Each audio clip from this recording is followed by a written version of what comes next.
Hey everyone, and welcome to Developer Tea. My name is Jonathan Cottrell, and in today's episode, I interview the one and only Jason Snell. If you listen to a lot of podcasts, you've probably heard Jason's voice before. He is a podcaster. We'll talk a little bit more about what Jason does, because he is also a journalist, and specifically he has a focus on the Mac world, products of Apple. We talk about kind of what that actually means in this episode. If you don't want to miss out on the second part of this interview, by the way, make sure you subscribe in whatever podcasting app you use. Today's episode is sponsored by Hired.com. If you are a designer or a developer and you are looking for a job and you don't know where to start, Hired is a great option for you. They're totally free to use. That is the primary feature that I want you to know about before we get into the interview with Jason. But later on in the show, I'll talk more about what Hired has to offer to Developer Tea listeners, specifically for you guys. I hope you enjoy the interview with Jason Snell.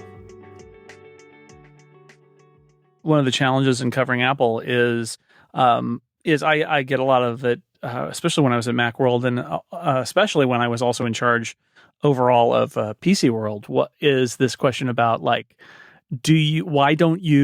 Macworld was always like, well, why don't you write about the fact that PCs do this thing better?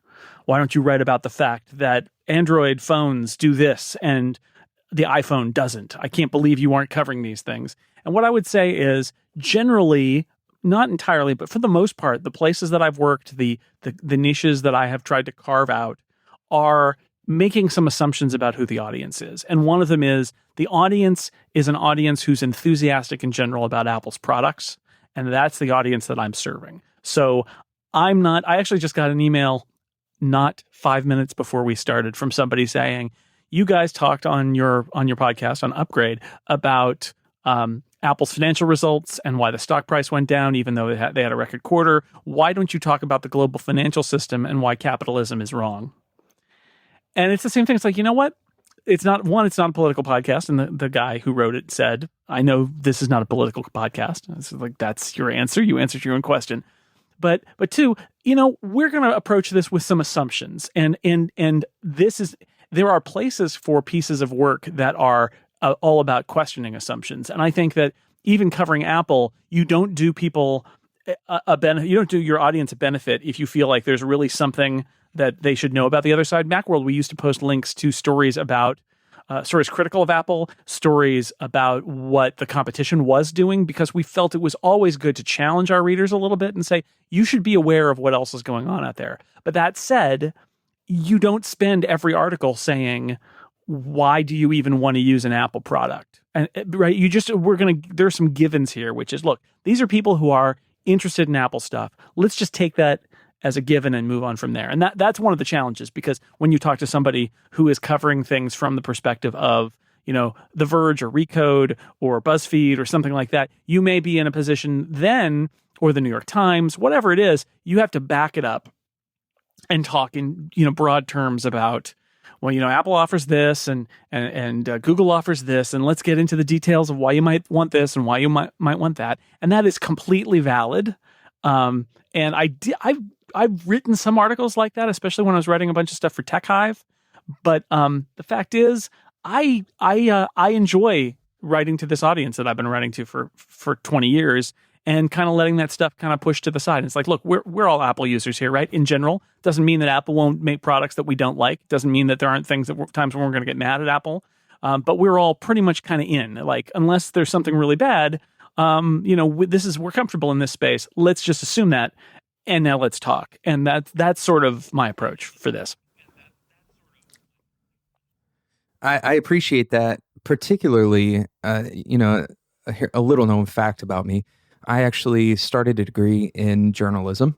I quickly moved on to just general communications, but and I think I had a focus in advertising. I honestly don't remember at this point, but I started in journalism, and we had this discussion about the pyramid, right? I can't remember exactly the name of it, but basically the idea was that you start at the top of a pyramid in a given news article or in a given podcast or whatever, right?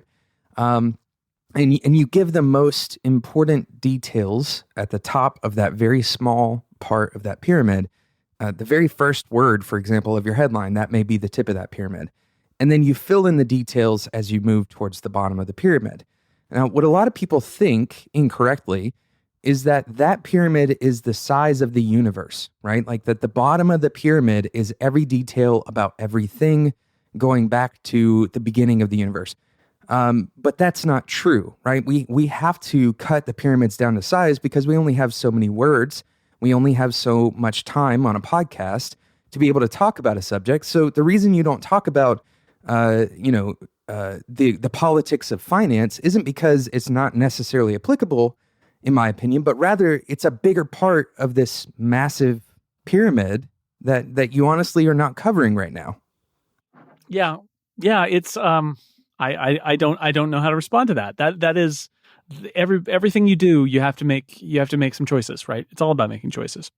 What you do is as much about what you don't do as it is about what you do, if not more so. Yeah, I mean that's true. I mean, we're talking about development too. It's the same. It's all about making choices.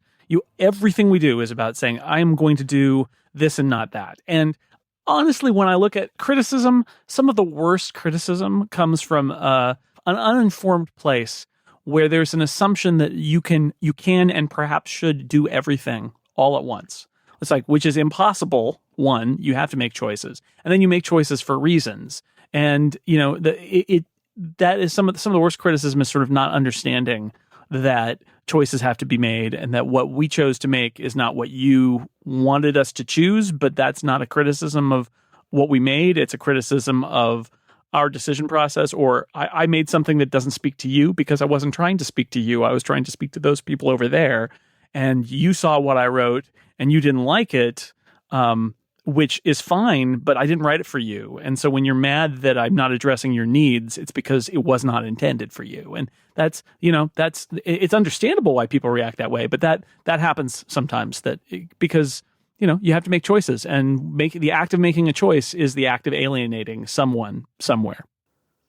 Sure. Well, I mean, it's basic communication, right? You have two people, one person has a message to give to that other person or many persons.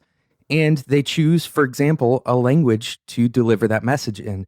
If the person on the receiving end doesn't understand that language, then perhaps that receiving end is not correct. Maybe that language or maybe that message wasn't intended for that particular person, right? And view everything as a language. If we're talking with a particular dialect of technology, in this case, Apple, maybe if you are not receiving that well, and you don't think that that's a holistic version of the story, or it's not interesting to you, maybe it's time to move on. And there are plenty of people listening to this podcast right now, by the way, who definitely are not Apple users, right, or Mac users, and that's fine. Like, there's nothing wrong with that. But it doesn't change the fact that there are people who are totally interested in this subject. Yeah, and that's okay. I think that is a lesson that I learned at some point along the way here, and I feel like the internet is still full of people who haven't learned it and are learning it every day. This idea that, I'll give you an example from in the Apple context. Let's see, like when Apple released the MacBook in 2015, the new MacBook, so USB-C port, single port, very different kind of computer, weird keyboard, weird trackpad, one port, like nothing anybody had seen before, kind of a low power processor. A lot of people were just like kind of lost it about that product. And I remember watching it and thinking, these are people who don't want to accept that Apple sometimes might make a product that they don't want, and feels like every product Apple makes should make them excited.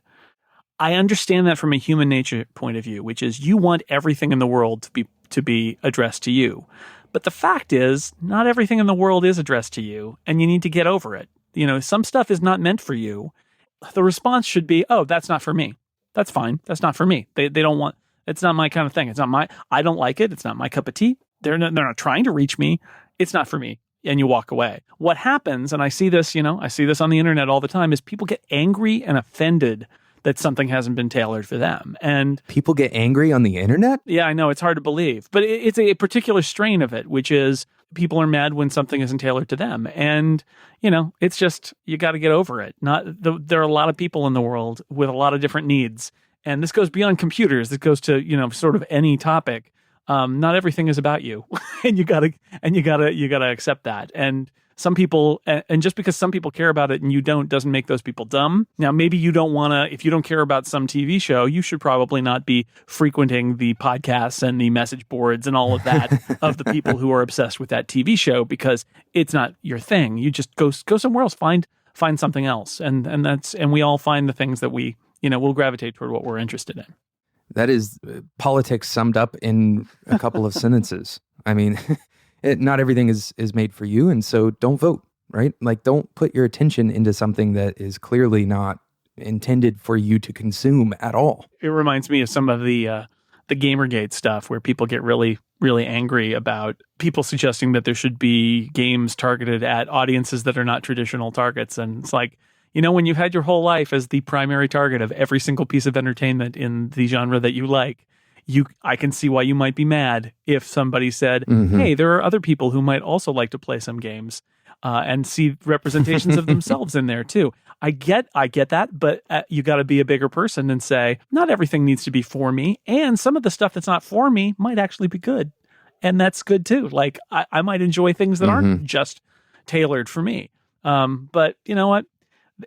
Everybody has to learn that stuff at their own pace, and like I said, like, just get over it. Get over the fact that the world doesn't revolve around you, and there's a whole lot of people, and the internet is humbling in that way. And I think that maybe it's a natural process of the internet that everybody of my generation growing up assumed that we were all just special flowers that were unlike anybody, and our likes and dislikes were unlike anything that anyone else ever felt.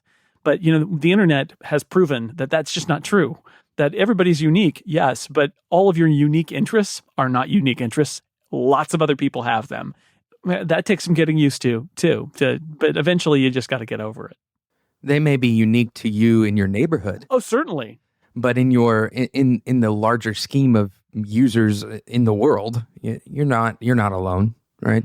And that's the beauty of the internet, is that if there's a thing that you love, and you're the only person, you feel like you're the only person in the world who loves that thing, the internet can show you a whole lot of other people who love that thing, whatever it is. And that's one of the great things about the internet removing isolation from people. But it also is a reminder that you are not a unique and special snowflake whose interests do not intersect with anyone else in the world.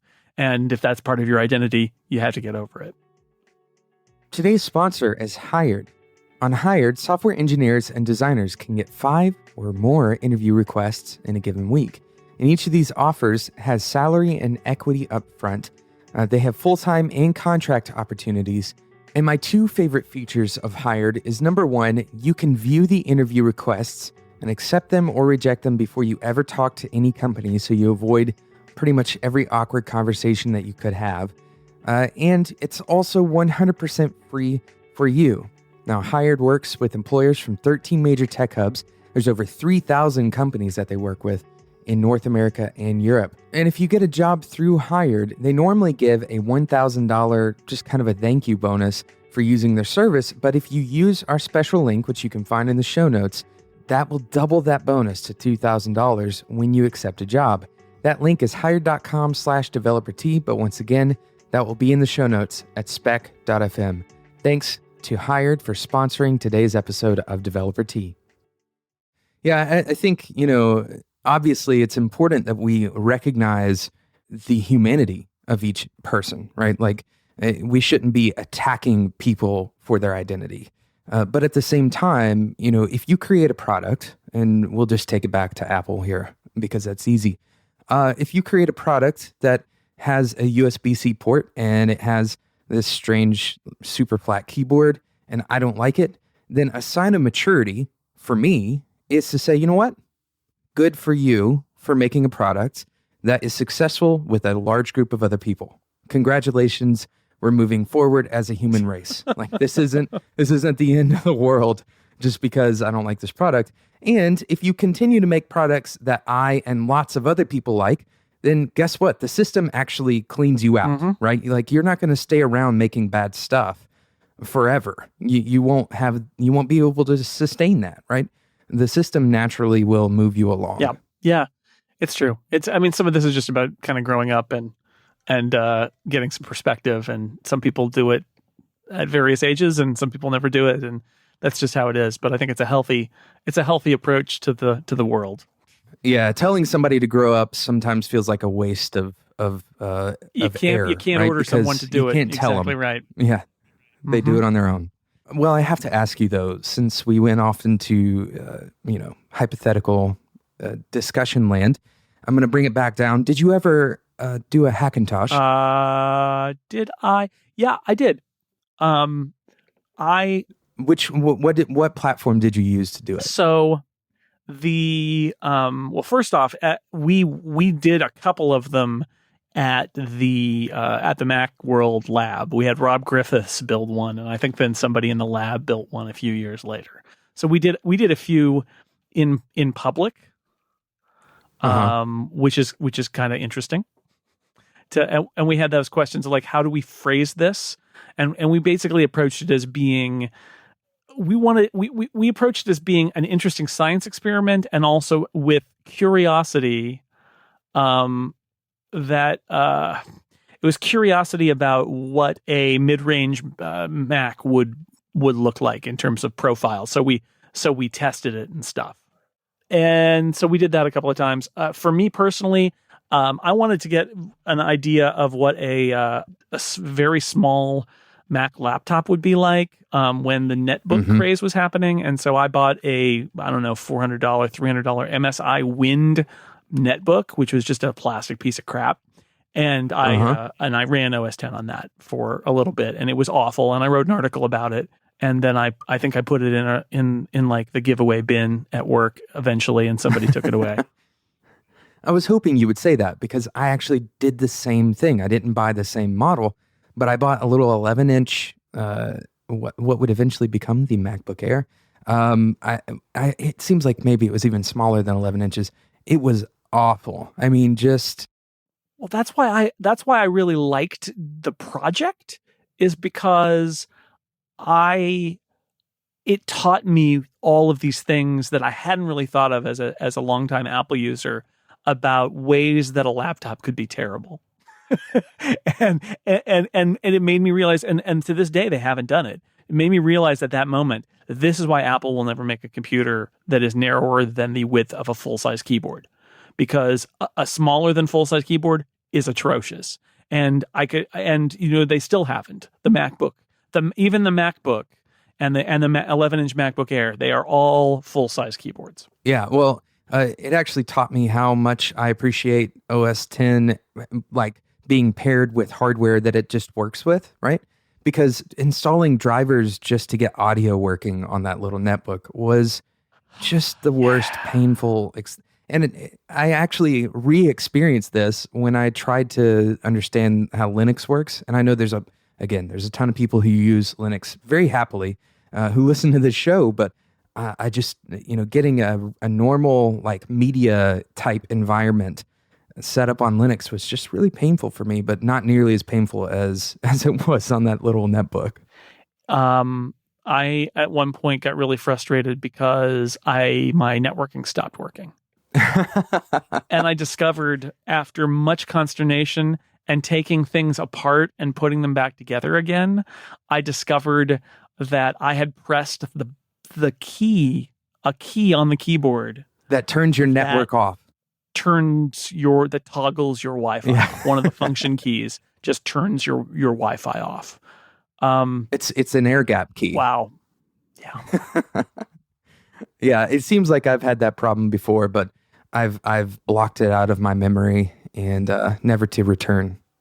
So I did do it. I did that. I did the Hackintosh thing just for science, really. I know people who have done it, and they're doing it to use. And I found I actually, that was another good thing about it for the ones we did at Macworld, and the one that I tried, was I thought it was really great as an object lesson about why you didn't want to do it, because every time an OS update would come out, things would break, so you couldn't update to the latest version of anything. Yeah, until somebody basically would jailbreak it, right? Like that's essentially what would happen, is somebody would come along and create a different software package for that netbook, and then you would open that DMG and then go through that huge process of putting it onto a bootable disk drive and Yeah, it was a nightmare. It allowed me to say to anyone who asked about Hackintoshes, don't do it. It's not worth it. Yeah. I mean, that really is what I got out of it, is people be like, oh, I'm curious about that. I'm like, well, listen, don't. It's just not worth it. Yeah, the pain that you go through is you just pay the extra, like, I don't know, whatever the overhead is. I feel that way about jailbreaking too. It's the same thing. It's just like, it's kind of a pain. What do you get out of it? And you better get something really great out of it. I mean, if there's somebody who has a very particular use case, they cannot use an existing bit of Apple hardware, then okay, I guess. But don't do it and think it's going to just, well, I'm going to save a couple $100 and otherwise it'll be exactly the same. It's just not. It's not going to be the same. It's going to be painful. Don't do it. I think some of the killer features of of a jailbroken system are now a part of the ecosystem, like, already now. And so the stuff that used to be really cool, like they had multitasking style swiping stuff pretty early as well. None of it performed super well, but it kind of set up this feeling of like, wow, that's like a really cool feature that's going to be useful. Now, I don't really know, like, I haven't followed it super well, but I don't know of many jailbreak features that I'm like, wow, I would love to have that specific thing. There's always something, but it's not like in the old days. Right. That's the thing. I mean, the reason I jailbroke at all at one point was because we were doing demos at Macworld Expo of things on an iPad, and you couldn't do video out. And now you can, but you couldn't at that time, and we jailbroke all of our iPads so that we could plug them in to an adapter and do video out for the show. And I think that's the last time I really did any jailbreaking and all that. But again, if you've got a really good reason, then so be it. But for the most part, I think it's not worth it. This kind of leads me into my next point, actually. I'm glad we found our way here. It kind of acts as like a bridge between the two, where previously there wasn't really a bridge.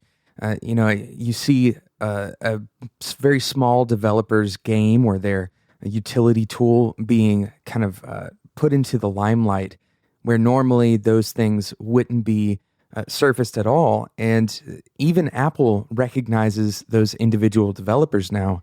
And I think it's partially a result of the journalism. I hope you've enjoyed today's episode of Developer Tea and the first part of the interview with Jason Snell. Make sure you subscribe if you don't want to miss out on the next part of the interview, which will come out on Wednesday. If you are enjoying the show, we'd love to see a review from you in iTunes. This is actually the best way that you can help other developers just like you find Developer Tea. Of course, you can also talk to us on Twitter at @DeveloperT, and you can join the Spec Slack community. We're approaching 3,500 members in that Slack community, and you can come and be a part of that conversation. spec.fm/Slack. That is free, and it will always be free. Thank you again to Hired.com. Of course, if you want the doubled bonus, make sure you go to spec.fm to read the show notes and get that code, the special link that's in the show notes. That will double the bonus, your hiring bonus, from $1,000 to $2,000. Thank you again to Hired for sponsoring the show. And thank you once again for listening. Until next time, enjoy your tea.